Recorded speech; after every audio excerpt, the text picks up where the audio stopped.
నివాసంలో ప్రముఖ ఆధ్యాత్మిక మార్గదర్శకులు పద్మభూషణ్ త్రిదండి చిన్న శ్రీమన్నారాయణ రామానుజీయర్ స్వామి విచ్చేశారు.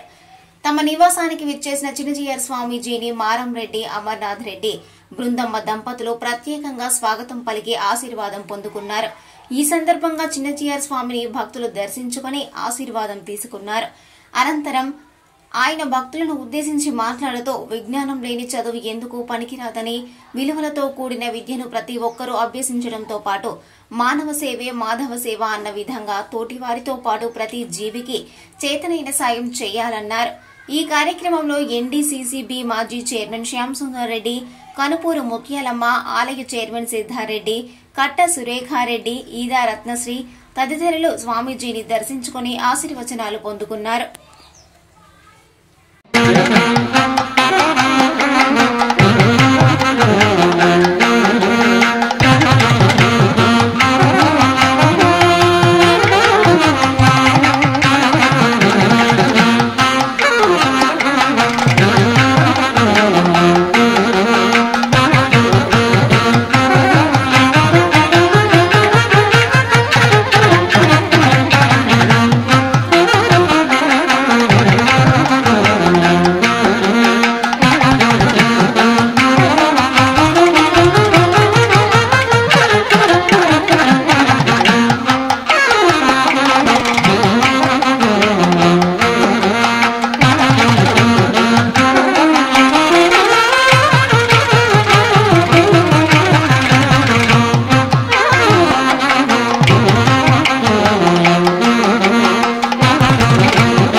మానవ సేవయే మాధవ సేవ, మానవ సేవయే మాధవ సేవ. కరెక్ట్ అది.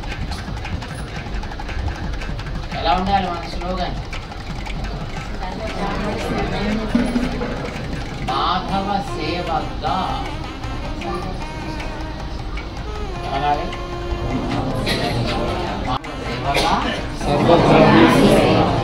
ఇది మన స్లోగన్ కాదు.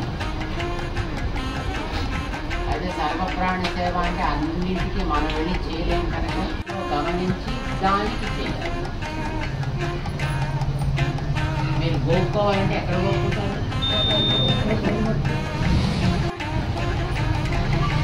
ఎక్కడ మీకు దొరద పెడుతుందో అక్కడ గోకే ప్రయత్నం చేస్తారు తప్ప. అలాగే సర్వప్రాణి సేవ చెయ్యాలి అంటే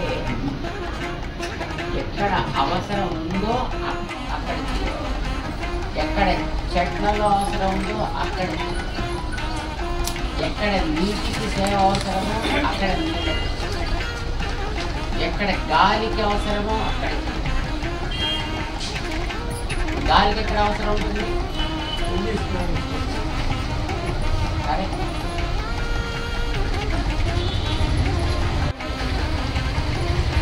ఆ పొల్యూషన్ మనం కొత్తగా తయారు చేయకుండా ఉండాలి. ఉన్నదాన్ని తగ్గించే ప్రయత్నం.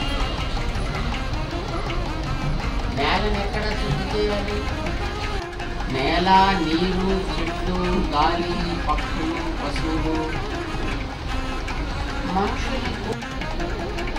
కానీ మనుషులకి మాత్రమే చేసే మిగతా వాటిని వదిలిపెడితే మాత్రం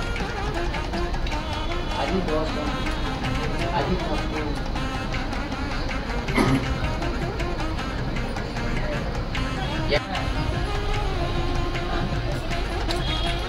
కొండల్ని మళ్ళీ మనం అడుగుతారా?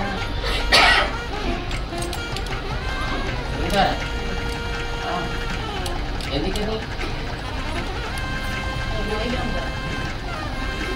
ఆయన అన్నట, మహారాజా నాకు 6 నెలలు కనుక నేను కోరిన తిండి పెడితే నేను ఈ కొండని కాస్త మోసేయగలుగుతా. నిజంగా.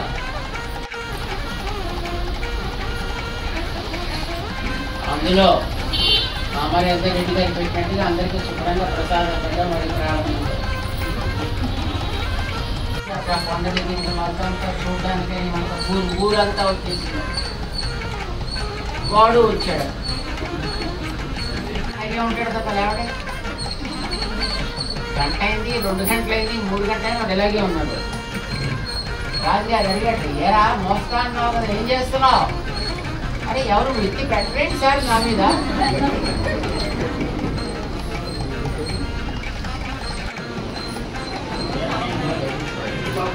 మాధవ సేవగా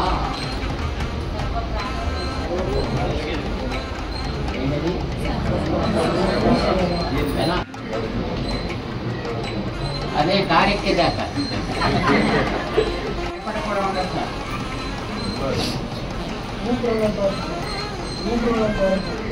ఊపిరున్నంత వరకు గొప్ప మాట అన్నావు. అంతవరకు మనం చెయ్యగలగాలి. చిన్నదైనా పెద్దదైనా ఏది చేసినా ఆ భావన చెయ్యగలగాలి. అది మనం నేరవలసింది. సోమవారం ఏకాదశి